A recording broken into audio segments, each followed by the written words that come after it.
Hello friends, welcome to Jeeny's kitchen. എല്ലാവർക്കും ജെനീസ് കിച്ചണിലേക്ക് സ്വാഗതം. നമ്മളിന്ന് ഉണ്ടാക്കാൻ പോകുന്ന ബ്രെഡ് വെച്ചൊരു അടിപൊളി റെസിപ്പിയാണ്. പെട്ടെന്ന് തന്നെ നല്ല ടേസ്റ്റോടുകൂടി തയ്യാറാക്കാൻ സാധിക്കും. റെസിപ്പിയിലേക്ക് പോകുന്നതിന് മുമ്പ് നമ്മുടെ ചാനൽ ദയവ് ചെയ്ത് ഒന്ന് സബ്സ്ക്രൈബ് ചെയ്യണം. അടുത്ത് കാണുന്ന ബെല്ലൈക്കൺ പ്രസ് ചെയ്ത് ഓൾ എന്ന ഓപ്ഷനിൽ ക്ലിക്ക് ചെയ്യുകയും വേണം. അപ്പോൾ ഒട്ടും താമസിപ്പിക്കാതെ നമുക്ക് റെസിപ്പിയിലേക്ക് പോകാം. ഞാനിപ്പോൾ അതിനായി 4 കഷ്ണം ബ്രെഡാണ് ഇവിടെ എടുത്ത് വെച്ചിരിക്കുന്നത്. ഇനി ബ്രെഡിൻ്റെ കഷ്ണങ്ങൾ നമുക്ക് മിക്സിയുടെ ജാറിലിട്ടൊന്ന് പൊടിച്ചെടുക്കണം. ഇതിലേക്ക് നമ്മുടെ ബ്രെഡുകൾ മുറിച്ചിട്ട് കൊടുക്കാം.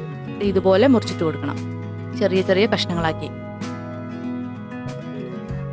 ഞാനിപ്പോൾ 4 ബ്രെഡിൻ്റെ കഷ്ണങ്ങളും മുറിച്ചിട്ടിട്ടുണ്ട്. ഇനി ഇതൊന്ന് പൊടിച്ചെടുക്കാം. ഞാനിപ്പോൾ നമ്മുടെ ബ്രെഡൊക്കെ പൊടിച്ചെടുത്തിട്ടുണ്ട്. ഇതുപോലെ പൊടിഞ്ഞു കിട്ടണം. ഇനി ഇത് നമുക്കൊരു സൈഡിലായിട്ട് മാറ്റി വെക്കാം. ഇനി നമുക്കൊരു പാത്രം എടുക്കാം. 2 ടേബിൾ സ്പൂൺ റവ ചേർത്ത് കൊടുക്കാം. ശേഷം നമുക്ക് 2 ടേബിൾ സ്പൂൺ അരിപ്പൊടി ചേർത്ത് കൊടുക്കാം. ഞാനിവിടെ റവയും അരിപ്പൊടിയും വറുത്തതാണ് എടുത്തിരിക്കുന്നത്. ഇനി ഇതിലേക്ക് 4 ടേബിൾ സ്പൂൺ അളവിൽ തൈര് ചേർത്ത് കൊടുക്കാം. അധികം പുളിയില്ലാത്ത തൈര് എടുക്കുന്നതായിരിക്കും നല്ലത്. അപ്പോൾ നല്ല ടേസ്റ്റ് ആയിരിക്കും. ഇനി ഇതിലേക്ക് കുറച്ച് ഉപ്പിട്ട് കൊടുക്കാം. ഇനി ഇതിലേക്ക് നമ്മൾ നേരത്തെ പൊടിച്ച് വെച്ചിരിക്കുന്ന ബ്രെഡിൻ്റെ പൊടി ചേർത്ത് കൊടുക്കാം. ഇനി നമുക്കൊരു വിസ്ക് ഉപയോഗിച്ച് ഒന്ന് മിക്സ് ചെയ്തെടുക്കാം. വിസ്ക് ഇല്ലെങ്കിൽ സ്പൂൺ ആയാലും കുഴപ്പമില്ല. എല്ലാം കൂടി ഒന്ന് മിക്സ് ആയി കിട്ടണം. ഇത് നന്നായിട്ട് മിക്സ് ചെയ്ത് കിട്ടിയിട്ടുണ്ട്. ഇനി നമുക്കൊന്ന് മാറ്റി വയ്ക്കാം. നമ്മുടെ ബ്രെഡ് ഊത്തപ്പത്തിന് വേണ്ട കുറച്ച് പച്ചക്കറികളൊക്കെ വഴറ്റിയെടുക്കുന്നുണ്ട്. അതുകൊണ്ട് ഞാനൊരു കടായി അടുപ്പത്ത് വെച്ചിട്ടുണ്ട്. കടായിലേക്ക് ഒരു 2 ടീസ്പൂൺ എണ്ണ ഒഴിച്ചു കൊടുക്കാം. ഇനി ഇതിലേക്ക് കടുക് ഇട്ട് കൊടുക്കാം. കടുകൊക്കെ ഒന്ന് പൊട്ടി വന്നിട്ടുണ്ട്. ഈ ഒരു സമയത്ത് ഒരു സബോള ചെറുതായി അരിഞ്ഞത് ഇട്ട് കൊടുക്കാം. ശേഷം ഒരു പച്ചമുളക് ചെറുതായി അരിഞ്ഞത് ഇട്ട് കൊടുക്കാം. ഇനി നമുക്കിതിലേക്ക് കുറച്ച് ഉപ്പിട്ട് കൊടുക്കാം. ഇനി നമുക്കിതിലേക്ക് ക്യാരറ്റ് ചേർത്ത് കൊടുക്കാം. ഒരു ക്യാരറ്റ് ചെറുതായി ഗ്രേറ്റ് ചെയ്തതാണ് ഞാനിവിടെ എടുത്തിരിക്കുന്നത്. ക്യാരറ്റ് ചേർത്തതിന് ശേഷം തക്കാളി ചേർത്ത് കൊടുക്കാം. ഒരു തക്കാളിയുടെ പകുതി ചെറുതായിട്ട് അരിഞ്ഞതാണ് ഞാൻ ചേർത്ത് കൊടുക്കുന്നത്. ഇനി നിങ്ങൾക്ക് ഇഷ്ടമുള്ള പച്ചക്കറികൾ ഏത് വേണമെങ്കിലും ഇതിനകത്ത് ചേർത്ത് കൊടുക്കാവുന്നതാണ്. ക്യാരറ്റൊക്കെ നന്നായിട്ട് വെന്ത് കിട്ടേണ്ട ആവശ്യമില്ല. നമ്മുടെ ബ്രെഡ് ഊത്തപ്പം കഴിക്കുമ്പോൾ ക്യാരറ്റൊക്കെ ഒന്ന് കടിക്കാൻ കിട്ടുമ്പോൾ നല്ല ടേസ്റ്റ് ആയിരിക്കും. അവസാനമായി നമുക്ക് കുറച്ച് മല്ലിയിലയും കൂടെ ചേർത്തിട്ട് സ്റ്റൗ ഓഫ് ചെയ്യാം. ഇപ്പം ഇത് റെഡി ആയിട്ടുണ്ട്. നമുക്കിനി ഇത് ബ്രെഡിലേക്ക് ചേർത്ത് കൊടുക്കാം. ഇനി ഇതിലേക്ക് കുറേശ്ശെ വെള്ളം ഒഴിച്ച് ലൂസാക്കി എടുക്കാം.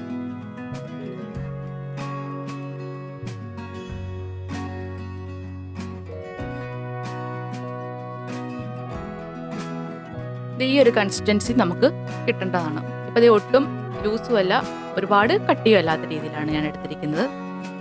അപ്പം നമുക്ക് ചുട്ടെടുക്കാനും എളുപ്പമായിരിക്കും. ഇനി ഒരു 10 മിനിറ്റ് അടച്ചു വെക്കാം. 10 മിനിറ്റ് ശേഷം ഇത് നമുക്ക് ചുട്ടെടുക്കാം.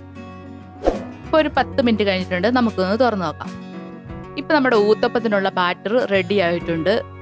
എല്ലാം ഒന്നോടൊന്ന് മിക്സായി കിട്ടിയിട്ടുണ്ട്. ഇനി നമുക്കിത് ഒരു ഫ്രൈങ് പാനിൽ വെച്ച് ചുട്ടെടുക്കാം. ഇപ്പം നമ്മുടെ ഊത്തപ്പം റെഡിയാക്കാൻ വേണ്ടി ഞാനൊരു ഫ്രൈങ് പാൻ അടുപ്പത്ത് വെച്ചിട്ടുണ്ട്. ഈ ഫ്രൈങ് പാൻ ഒന്ന് ചൂടായിട്ട് വരുമ്പോഴേക്കും നമ്മുടെ ബാറ്റർ ഇതിലേക്ക് ഒഴിച്ചു കൊടുക്കാം. ഇപ്പം നമ്മുടെ പാൻ ചൂടായിട്ടുണ്ട്. ഇതിലേക്ക് ഊത്തപ്പത്തിൻ്റെ ബാറ്റർ ഒഴിച്ചു കൊടുക്കാം. നല്ല കട്ടിയിൽ വേണം ഒഴിച്ചു കൊടുക്കാൻ.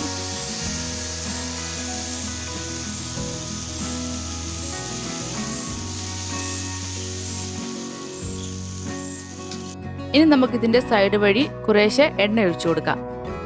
ഇതുപോലെ എല്ലാ സൈഡിലും എണ്ണ ഒഴിച്ചു കൊടുക്കണം. ഇപ്പൊ ഒരു ഭാഗം വെന്ത് കഴിഞ്ഞിട്ടുണ്ട്. നമുക്കിതൊന്ന് മറിച്ചിട്ട് വേവിച്ചെടുക്കാം.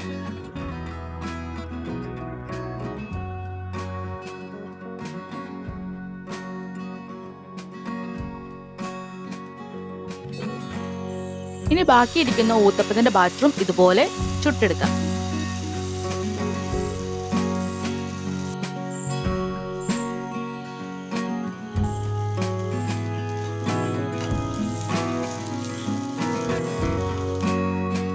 നമ്മുടെ ബ്രെഡ് ഊത്തപ്പം എല്ലാം ഇവിടെ റെഡി ആയിട്ടുണ്ട്. ഇനി നമുക്കിതൊരു പ്ലേറ്റിലേക്ക് മാറ്റാം. ഞാനിപ്പോൾ നമ്മുടെ ബ്രെഡ് ഊത്തപ്പം എല്ലാം ഒരു പ്ലേറ്റിലേക്ക് മാറ്റിയിട്ടുണ്ട്. നമ്മുടെ സ്വാദിഷ്ടമായ ബ്രെഡ് ഊത്തപ്പം ഇവിടെ റെഡി ആയി കഴിഞ്ഞു. പെട്ടെന്ന് തന്നെ നമുക്ക് തയ്യാറാക്കാൻ സാധിക്കും.